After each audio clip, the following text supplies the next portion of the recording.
I told you, this guy, Michael Taylor. Okay, we got to get to know his name, right? Michael Taylor is the communications director for the Biden campaign. And honestly, if it were me, I would just fire the guy because I think he's terrible at his job. I think they're terrible communicators. It's in part that they got a lousy candidate who doesn't have any policy ideas to back him up. But this was kind of a dumb move. Did you see him just yesterday down outside the courthouse with more Biden cronies? He like dragged Robert De Niro into this thing. And they set up some kind of alternate little group there for the media. It was just weird, like really, really weird and really, really unbecoming. This is Michael Taylor trying to rev everybody up. Nobody's listening other than the media. He sort of admitted that. Watch.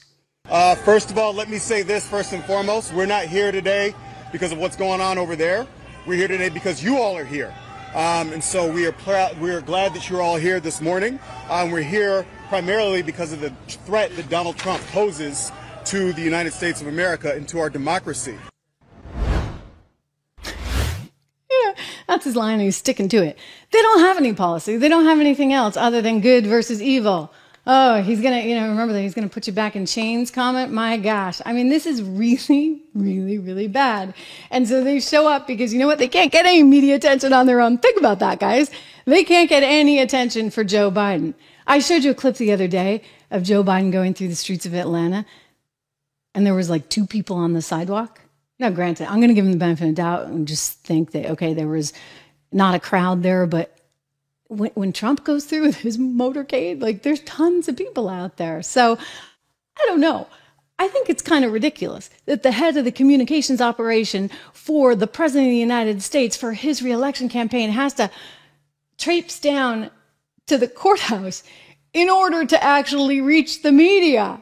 I mean, he should have them all on speed dial, of course.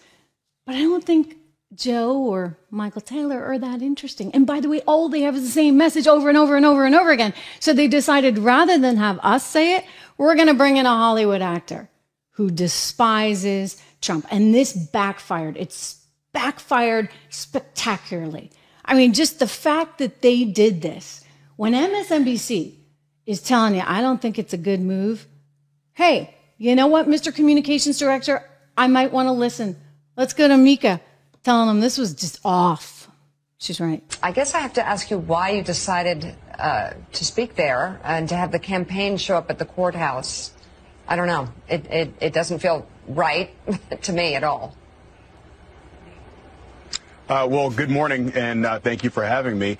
We showed up there because the news media has been incessantly posted up there day in and day out for weeks. And so, as we said last week, we are going to use the next month to talk about the upcoming presidential debate in Atlanta and the things that Donald Trump is going to have to answer for.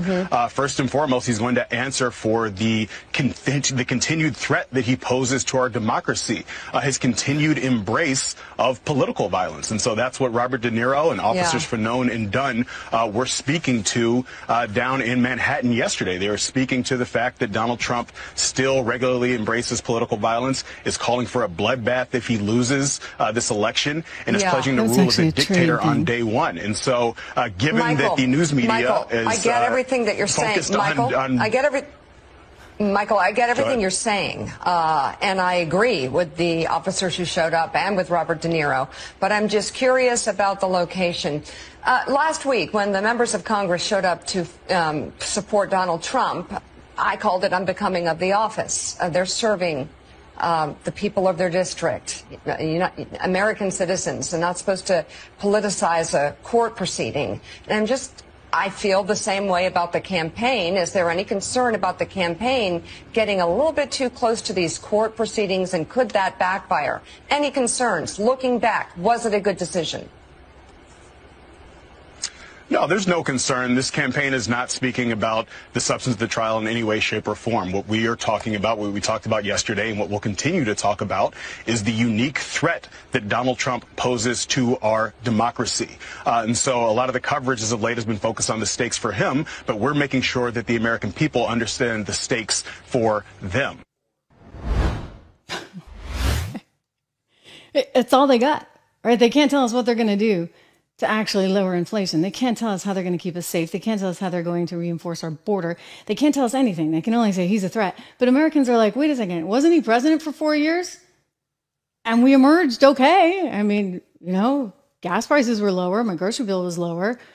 I had more security in my life. So they're going to keep going with this narrative, and they're doing it in really weird ways. So weird that even Mika Brzezinski has to point that out to the guy. It wasn't really becoming. She's absolutely right. And you know what? This is a chorus that's going on right now over at MSNBC. I mean, very rarely do I ever agree with them on anything.